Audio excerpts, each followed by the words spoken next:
ሰላም ጤና ይስጥልን አድማጭ ተመልካቾቻችን እንደምን ዋላችሁ እንደምን አረፈዳችሁ እንደምን አመሻችሁ በያላችሁበት የሰዓት አቆጣጠር መደበኛ ዕለታዊ አበይት ጉዳዮች የተሰኘው ፕሮግራማችን አሁን ጀምሯል። እስከ ፕሮግራማችን ፍጻሜ ድረስ ከኛ ጋር ቆይታ እንድታደርጉ በአክብሮት ጋበዝናችሁ።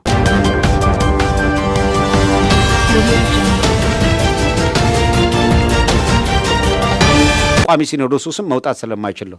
ቋሚ ሲኖዶሱስ ማን አለለ?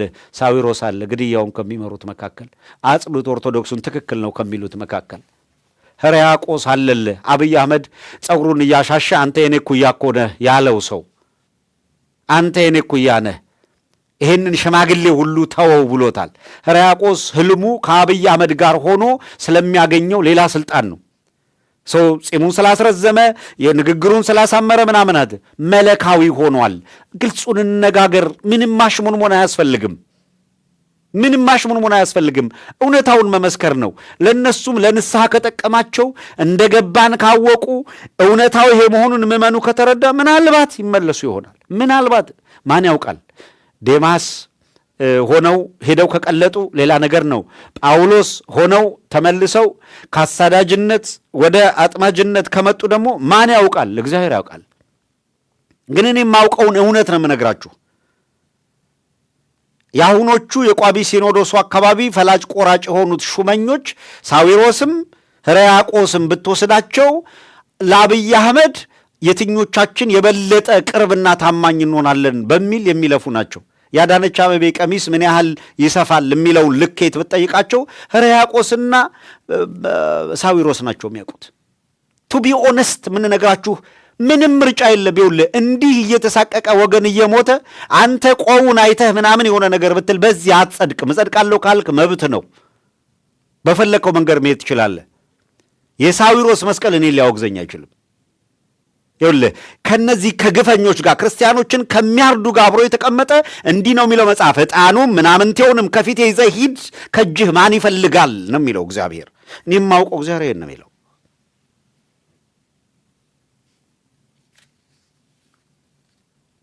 this is the fact።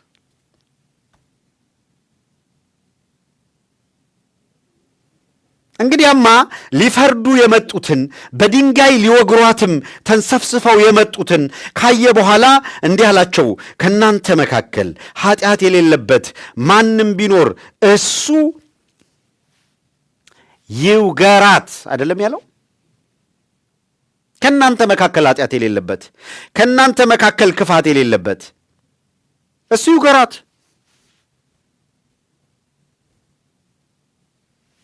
ጎበዝ፣ በቤተ ክርስቲያን ጉዳይ በእምነት ጉዳይ ቢያንስ በዚህ ደረጃ ካልመረርክ በጣም አስቸጋሪ ነው በእውነቱ። ፖለቲካውን ቶ ከዚህ በፊትም ስንል ነበረ፣ ፖለቲካ ምናምን የሚለውን ነገር እርሳው።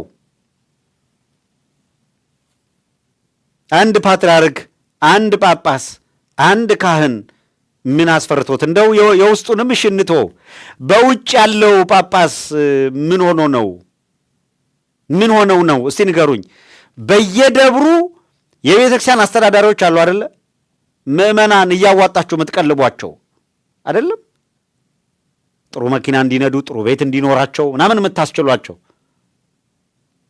አሉ። የቤተ ክርስቲያን ጉዳይ እረፍት የሚነሳቸው ሲያነቡ የሚያድሩ ሲጸልዩ የሚያድሩ የእውነት በሰለጠነ ሀገር በአሜሪካ ውስጥ እንደ ባህታዊ የሚኖሩ የግዴታ ሰንሰለት አድርጎ ምናምን አድርጎ ስላላየኸው ህይወቱ ሌላ ነው ማለት አይደለም። በጣም ቀናይ የሆኑ በየዕለቱ የቤተክርስቲያን ጉዳይ የምዕመናን ጉዳይ የሚያንገበግባቸው አባቶች አሉ። የሚያነቡ የሚያለቅሱ አባቶች አሉ። ግን ስንት አብያተ ክርስቲያናት አሉ በአሜሪካ በአውሮፓ ውስጥ?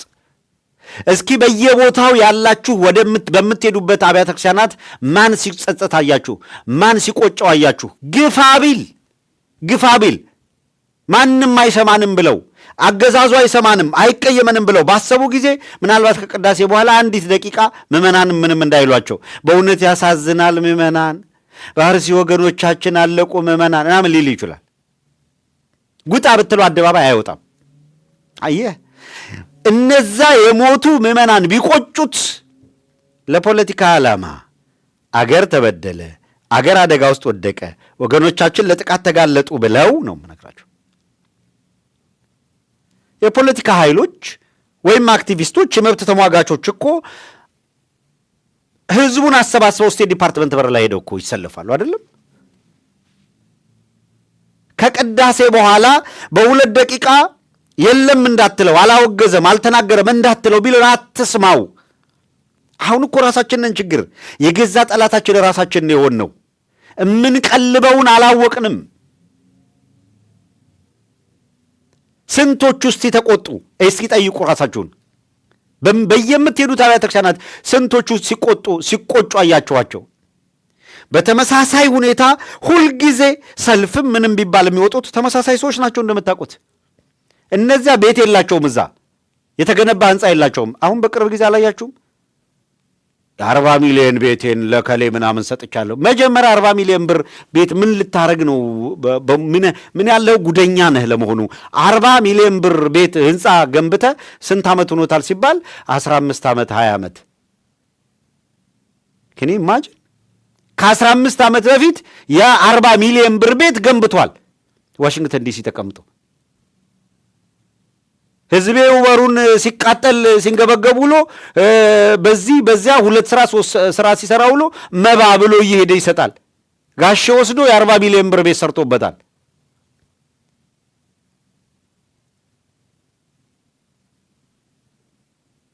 እንዴ አንተ ሲራራ ነጋዴ ነው ወይ ብላችሁ ጠይቁት እስኪ። ከምጽዋት ከሚመጣ ገንዘብ ውጪ አገልግሎትህ ለዓመታት ካህን ነህ፣ ጳጳስ ነህ፣ አለቀ።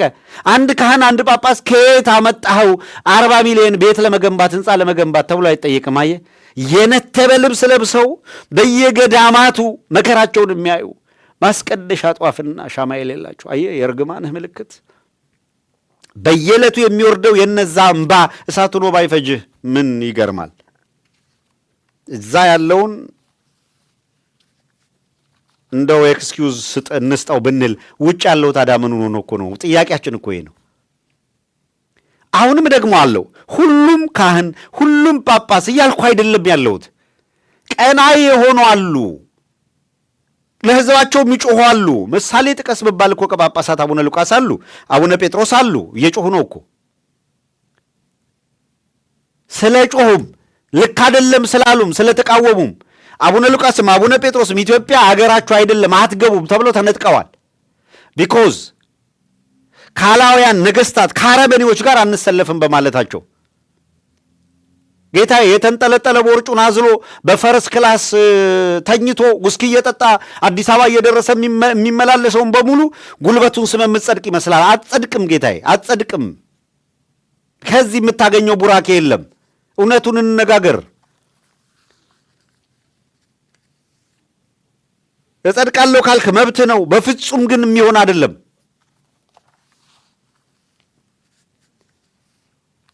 ራስን ማታለል ምንም ጠቀሜታ የለውም። አትሊስት የሚያደርጉትን አናድርግ። ለፈሪሳውያንም ይህን የተባለው አትስከሩ ይላሉ፣ እነሱ ሰካራም ናቸው። አትስረቁ ይላሉ፣ ሲሰርቁ ነው የሚውሉት። እነሱ አትዘሙቱ ይላሉ፣ እነሱ ሲዘሙቱ ይውላሉ። ምን እናድርግ አለ እኮ ህዝቡ ግራ ቢገባው። ያኔም እኮ ጠይቋል። በእነሱ ይብሳል፣ ምን እናድርግ አሉ። የለም አትስረቁ ካሏችሁ፣ አትግደሉ ካሏችሁ የሚሏችሁን ነገር መልካም መልካም ስለሆነ እሱን አድርጉ፣ እንደሚያደርጉት ግን እንዳታደርጉ ነው የተባለው። ኤሊ በቤተ መቅደስ ውስጥ ቁጭ ብሎ ልጆቹ በመቅደስ ነውር እንደሚሰሩ እያወቀ ስለ ልጆቹ እየራራ ዝም አለ። ምንም ምክንያት ይኑርህ ስለሚፈጸም ጭካኔ፣ ስለሚፈጸም ኃጢአት፣ በደል ኡኡ ብለህ ጮኸ ለምን ብለህ እስካልተቆጣ ድረስ እንደ ኤሊ ከወንበርህ ተገልበጠህ ትሞታለህ። ምን ጥርጥር አለው? ከወንበርህ ትገለበጣለህ። እናማ ኤሊ እኮ የተከበረ ካህን ነው፣ ለማየት የሚያሳሳ ስሙን ሲጠሩት የሚፈሩ ስንት ነገድ በስሙ የሚጠራለት ከወንበር ላይ ተገልብጦ ግን ሞተ። ተፈረደበታ። ኃጢአት ሲሰሩ የነበሩ ልጆቹ ሞቱ። የእነሱን ሞት ሲሰማም እሱ ሞተ። እነዚህን የተለየ ምናምን አድርገህ በተለየ ሁኔታ መሄድ በፍጹም ልክ አይደለም። በተደጋጋሚ ጊዜ ከዚህ በፊት የነበሩ ሌላ ተሞክሮዎችንም እንደ መነሻ እያደረግን በብዛት አንስተናል። እባካችሁን በቤተ ክርስቲያን ውስጥ ጥያቄ መነሳት ካለበት መረር ያለ ጥያቄ ከምዕመኑም ከሌላውም ከሚቆጨው ሁሉ ቤተ ክርስቲያኗ ተተብትባ የተያዘችው በመለካውያን ነው እና አብይ አህመድ ተቆጣጥረውታል፣ ካህናቱ ተቆጣጥረውታል።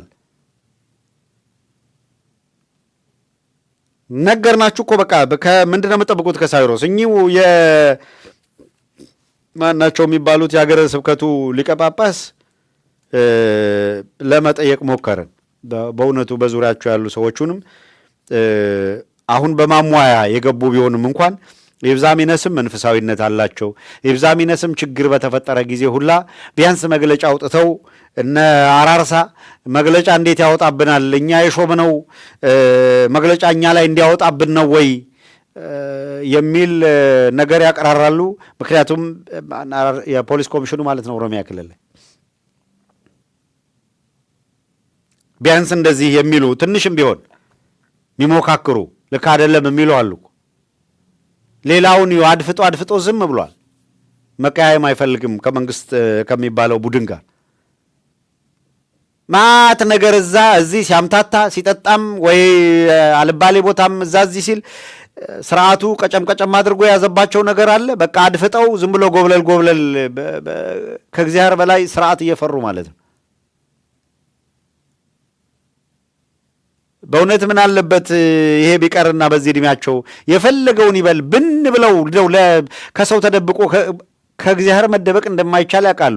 አብይ አህመድ የሚያስፈራራው ይሄን አወጣብሃለሁ እያለ የሚያስፈራራቸውን ነገር ከአብይ አህመድ በላይ ሰማይና ምድርን የፈጠረ የድንግል ማርያም ልጅ ኢየሱስ ክርስቶስን እንዴት ሳይፈሩት ቀሩ?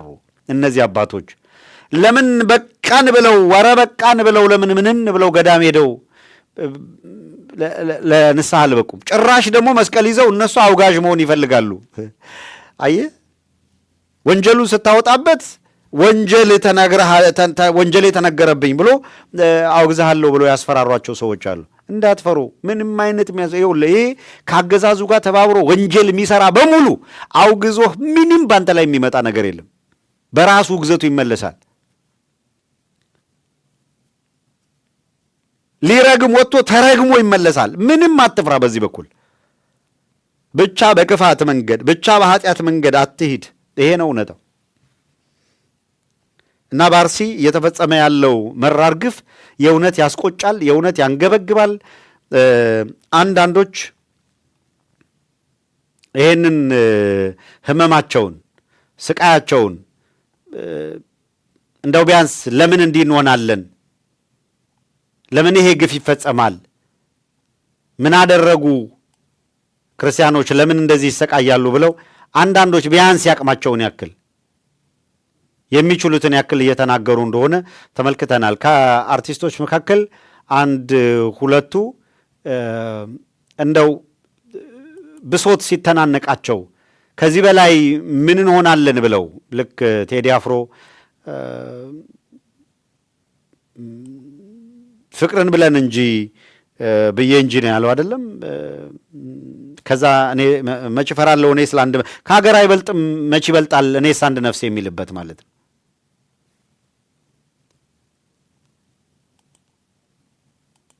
ቤተክርስቲያን ደግሞ ከሀገርም በላይ ናት። እስኪ እንስማው። እንግዲህ ዝም ማለት ከገዳዮች ጎን መቆም ስለሆነ መተናል። እንግዲህ ለሟቾች ነፍስ ይማር ነው። እንግዲህ ተራቸው ደርሶ የሚሞቱ ሰዎች ዛሬ ንጹሃን ሰዎችን ጨፍጭፈዋል። እንግዲህ ያው የምናውቀው ነገር ነው። ቤተክርስቲያን ተቃጥላለች። እንግዲህ ለማና ቤት እንደሚባል አይታወቅም። ነገር ግን ዝም ማለት ልክ ስላልሆነ እውነት የሚሰማ ፈጣሪ አለ፣ የሚያይ ፈጣሪ አለ፣ የሚፈርድ ፈጣሪ አለ። ማንም ጽዋውን ሳያወራርድ ማንም የሰራውን ስራ የበደለውን በደል ሳይክስ ወደ ላይኛው ዓለም እንደማይሸጋገር እንደ ክርስቲያን አምናለሁ። ስለዚህ ቅጣታቸውን ይቀበላሉ እናምናለን። ነገር ግን እየተጎዳ ነው እና መቼ ነው የሚያበቃው? የወገን ሞት መቼ ነው የሚያበቃው? መርጦ አልቃሽ ትባላለህ ስትናገር። አትግደሉን ነው ሌላ አይደለም። እንዴ አትግደሉንም አትበል የሚባልበት ሀገር ላይ ነው ያለው። ልክ አይደለም ይሄ። አሁንም እንላለን አትግደሉን፣ አሁንም እንላለን ወገኖቻችንን አታጥቁብን። ለዛው ንጹህ አርፎ የተቀመጡ ወገኖች ምንም የማያውቁ ፈጣሪያቸውን የሚያመልኩበት ቤተክርስቲያን ተቃጥሏል። እዚህ አሁንም ኢትዮጵያን ወገኖቻችንን አትንኩብን፣ አትግደሉብን እባካችሁ ገዳዮች፣ ተራችሁ ደርሶ ትሞታላችሁ። ይሄ ሀቅ ነው። እዚህ አንዲት ሀገር አለችን፣ ተስማምተን እንኑር። የሚሻለን እሱ ነው። እስከ መቼ ድረስ እሪ እያለን፣ እስከ መቼ ድረስ እያለቀስን፣ እስከ መቼ ድረስ ነፍስ ይማር እያለን እንኑር? አሳዛኝ ነው በእውነት። አሁንም ነፍስ ይማር፣ ሌላ ምንም አንልም። ተራችን እስኪደርስ ነፍስ ይማር። እንደዚህ አትሊስት አትግደሉን ብሎ መጠየቅ፣ አትግደሉን ሌላ ነገር እኮ አይደለም። ግናኝ እልቂት ፌስቡክ ላይ በርካታ ሻማዎች በመለጠፍ ሊያመጣ የሚችለው ለውጥ የለም። እውነት ለመናገር ሰው መጀመሪያ መረዳት የሚያስፈልገው ጥቃቱ ከነማን እየተሰነዘረ ነው፣ ለምንድን ነው የሚሰነዘረው፣ ሊቆም የሚችልበት እድል ምንድን ነው? እነዚህም በደንብ መፈተሽ ያስፈልጋል። ሰው የሆነ ግድያ በተፈጠረ ቁጥር እየወጡ ኦፍኮርስ ሀዘናችሁን አትግለጹ የሚል ነገር የለኝም። በሻማም በምንም በለቅሶም በምንም ነገር የሚገልጹ አካላት አሉ። ስሜታቸውንም የሚገልጹ አካላት አሉ በተለያየ መንገድ። አርቲስቶች መካከል በጣም ልባቸው የተነካና በዚህ ጉዳይ ላይ የሚመጣም ነገር ቢኖር ኃላፊነት እንወስዳለን ከእምነት የሚበልጥ የለም ብለው የተናገሩ አካላት አሉ። ሲናገሩ እውነተኛ የልባቸው ስሜት መሆኑንም በደንብ ሊረዳ በሚችል መልኩ ድራማ ሳይሆን ሪሊ ከልባቸው የሆነ የተሰማቸውን ሀዘን ቁጭታቸውን የገለጹ አሉ። አንዳንዳቸው ሳግ እየተናነቃቸው እምባ እየቀደማቸው የተናገሩ አሉ። የሚሉት የሚያደርጉት መላቅጡ የጠፋቸው ግራ የገባቸው እስከ መቼ እንዲህ እንሆናለን እንዲህ እንኖራለን ብለው ግራ የተጋቡ አሉ። እነሱ እንረዳለን ስሜታቸውን። ነገር ግን እንዲህ ያለው ስሜት አዲስ አይደለም፣ በተደጋጋሚ ተደርጓል። ባለፉት 8 ዓመታት ተመሳሳይ ስሜት እያንጸባረቅን ልክ አሁን በቃ አለቀ ደግሞ 2 ሳምንት በጣም ከረዘመ ትጠብቅና እንደገና መልሰው ይጨርሷቸዋል። ሌላ ለቅሶ አያስፈልግም። የእልቂቱ ምክንያት ምንድን ነው? ኮዙን ካላወቅከው በሽታው ያልተገኘለት መድኃኒት ሊታዘዝለትና ሊድን አይችልም። የበሽታው ምንጭ ምንድን ለምንድን ነው? አርሲ የሆነ ያለው ነገር ምንድን ነው መነሻው? እሷ ላይ የተወሰነ ነገር ማለት ብቻ ነው እንጂ አሁን እንደዚህ ያደረጉን ደረት እንምታ፣ እናልቅስ፣ ሻማ እናብራ፣ እንደዚህ እንበል ብንል ዛሴም ነገር እዛው እያደረግነው መሄድ ነው የሚሆነው። መሰረታዊ ነገር ላይ እስኪ እናንሳ። አንዳንድ በጣም በጣም አሳዛኝ ነገሮች እየተከሰቱ ስለሆነ በዚሁ አጋጣሚ ቀዳሚ የምናደርገው የእዛው ያሉ የማህበረሰቡ አካላት የጥቃቱን ኤክስተንት ምን ያህል መጠን ስር የሰደደ አደገኛ ታርጌትድ የሆነ መዋቅራዊ ጥቃት መሆኑንና ባልተቋረጠ ሁኔታ የቀጠለ የዘግናኝነቱ መጠን ልክ ምን ያህል ነው የሚለውን በእዛው ካሉ የማህበረሰቡ አካላት በኦርቶዶክሳውያን ላይ በክርስቲያኖቹ ላይ አርሲ ግድያ ሲፈጸም የግድያው አይነት እንዴት ያለ ዘግናኝ የግድያ አይነት ነው? በምን መንገድ ነው ኦርቶዶክሳውያኑ ክርስቲያኑ የሚገደሉት? ለተከታታይ ጊዜያት የሚገሉት አካላት የገደሏቸውን መግደል አንድ ነገር ነው ደግሞ አይደለም። የገደሏቸው አካላት ከዚህ በፊት አማራው ተለይቶ በተለየ ሁኔታ በሚገደልበት ጊዜ አሁን ቆማል እያልኩ አይደለም። በተከታታይ በሆነ ሁኔታ አማራን ታርጌት የተደረገ ግድያ በሚደረግበት ጊዜ ስናነሳው የነበረ ነገር አለ። ታርጌታቸው አማራ ሲሆን ገለው የኛ መሬት ስለሆነ አትቀበሩም የሚል ነገር ያነሱ ነበረ። አሁን ኦርቶዶክሳውያኑን ይዘር ወይ ብሔራቸው ምንም ይሁን ምን አማራም ይሁን ኦሮሞም ይሁን ጉራጌም ይሁን ምንም ይሁን ኦርቶዶክሳዊ ከሆነ እኛ ምድር ላይ አትቀበሩም የሚል አቋም ነው ያላቸው።